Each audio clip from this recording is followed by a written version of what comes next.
Bos días a todos, amigos, desde o meu recuncho de Trevinca.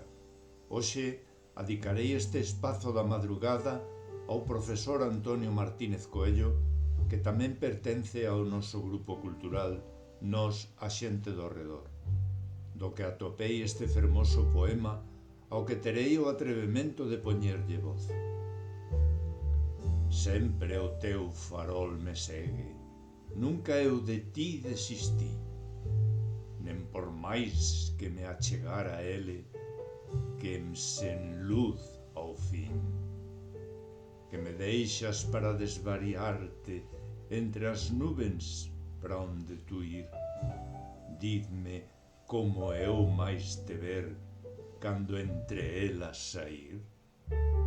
Que sen viver desperto de tentarte descubrir, de máis nunca apareceres, de máis nen saber de ti.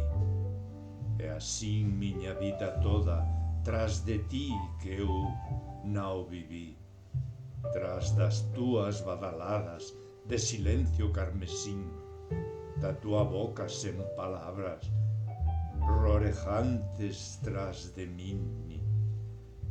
Xamá que non sou nen desisto de a huir, que eu te perdí, xa desde antes dos séculos do ceo e o mundo a existir. Grazas, Antonio.